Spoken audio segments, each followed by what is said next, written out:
Hello friends, स्वागत है आपका सक्सेस मैथ क्लास में। आज हम आपको क्लास 10 सब्जेक्ट मैथ में परमेय संख्याओं का पुनर्भ्रमण या अपरमेय संख्याओं का पुनर्भ्रमण के विषय में अध्ययन कराएंगे। तो पहला है परमेय संख्या तथा अपरमेय संख्याओं का पुनर्भ्रमण। तो आप जानते हैं कि परमेय संख्या क्या होती है, अपरमेय संख्या क्या होती है। परमेय संख्या वह संख्या जिसे हम p बटा क्यू के रूप में व्यक्त कर सकें, जहां q जीरो ना हो तो परमेय संख्या कहलाती है, और ऐसी संख्या जिसे हम p बटा क्यू के रूप में व्यक्त ना कर सकें, q जीरो ना हो, अपरमेय संख्या कहलाती है। अब बात आता है कि एक परमेय आपका है, परमेय नंबर 2 देखिए। परमेय 2 कहता है कि माना p एक अभाज्य संख्या है, माना p एक अभाज्य संख्या है, p एक अभाज्य संख्या है तथा a एक धनात्मक पूर्णांक। क्या है? धनात्मक पूर्णांक है। माना p एक अभाज्य संख्या है तथा a एक धनात्मक पूर्णांक है, यदि p a स्क्वायर को विभाजित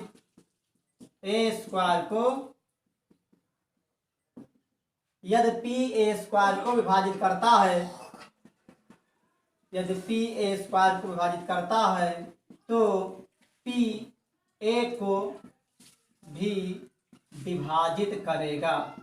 क्या होगा? विभाजित करेगा। ये परमेय नंबर 2 है। परमेय नंबर 2 का है कि माना p एक अभाज्य संख्या है तथा a एक धनात्मक पूर्णांक है, यदि p a को विभाजित करता है तो p a को विभाजित करेगा। अब इसी पे आपका सवाल है।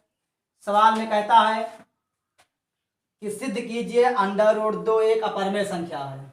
सिद्ध कीजिए अंडर रूट 2 एक अपरमेय संख्या है। देख लीजिए आप, पहले कहता है, क्वेश्चन आपका है एनसीईआरटी सिलेबस का, सिद्ध कीजिए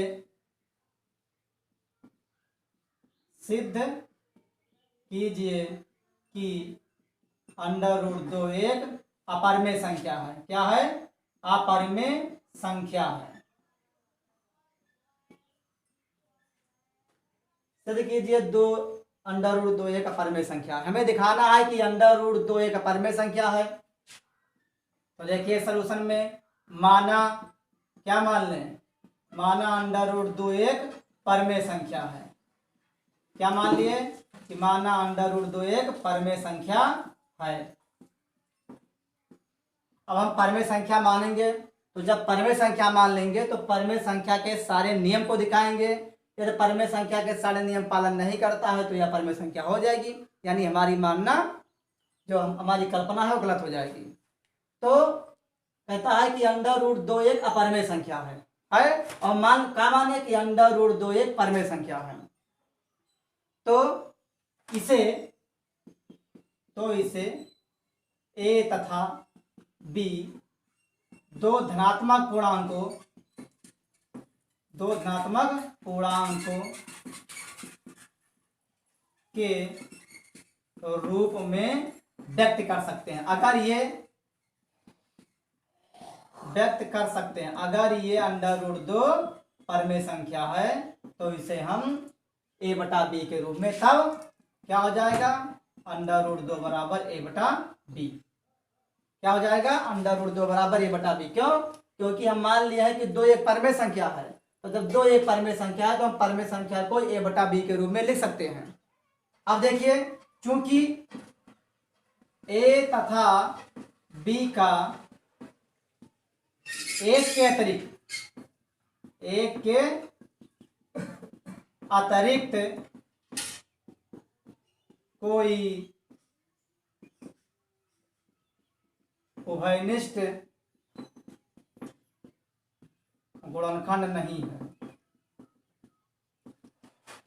ए तथा बी का एक के अतिरिक्त कोई उभयनिष्ठ गुणनखंड नहीं है। इसका तात्पर्य हुआ कि देखिए उभयनिष्ठ का मतलब होता है ऐसी गिनती जो दोनों को काट दे, जो अंश और हर को काट दे, वह उभयनिष्ठ होता है। जैसे लिखा है यहाँ 6/7। अब 6 को 2 काट सकता है, 3 काट सकता है, 6 काट सकता है, लेकिन 7 को ना 2 काट सकता है, ना 3 और ना 6। इसलिए 6 को 1 काट सकता है, 6 और 7 को 1 काट सकता है। तो प्रत्येक गिनती को 1 काट सकता है। तो ये कहता है कि ए तथा बी का 1 के अतिरिक्त तो कोई उभयनिष्ठ गुणनखंड नहीं है। आप देखिए समीकरण 1 का वर्ग करने पर, समीकरण 1 का वर्ग करने पर, अब देखिए जब 1 का वर्ग किए तो क्या आ गया, 2 बराबर a² बटा b² आया। हम b को यहां ले आए तो b² बराबर a² बटा 2 हुआ। अब देखिए चूंकि 2 a² को विभाजित करता है, a² को विभाजित करता है, इसलिए 2a को भी विभाजित करेगा। क्या करेगा, विभाजित करेगा। कहां से, परमेय 2 से।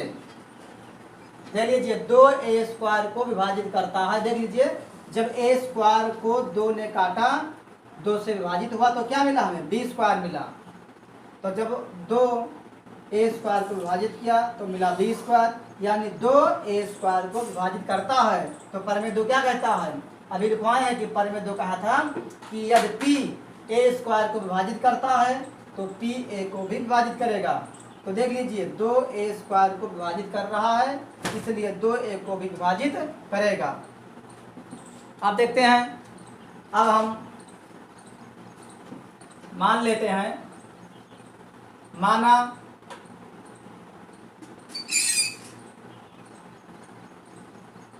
a बराबर 2c, माना a बराबर 2c। वर्ग करने पर क्या कर दें, वर्ग करने पर, तो वर्ग तो क्या आएगा, a² बराबर आएगा 4c² आ जाएगा। अब देखिए समीकरण 1 में a² का मान रखने पर,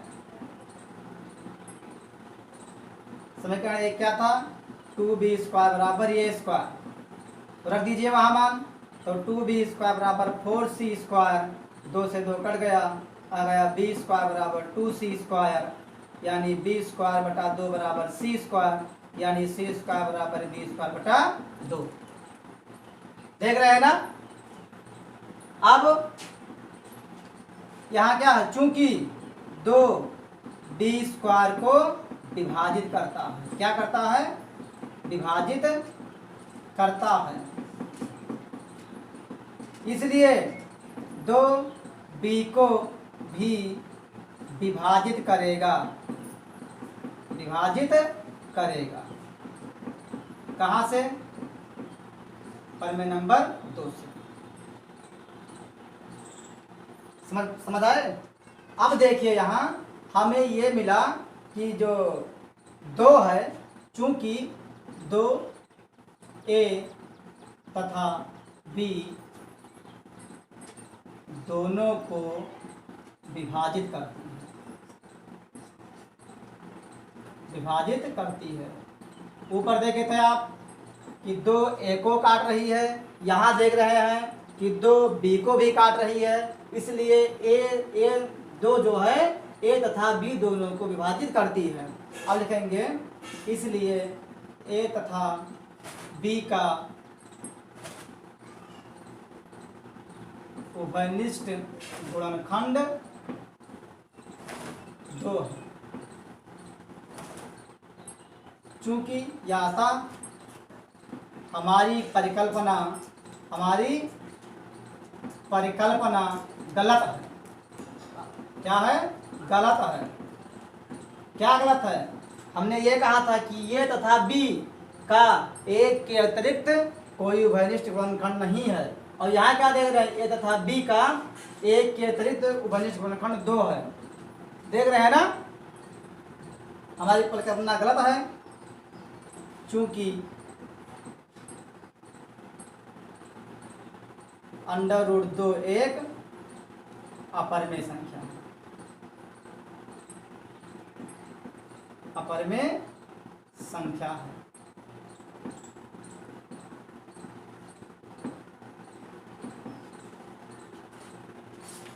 √2 क्या हो गया? अपरिमेय संख्या है। क्यों?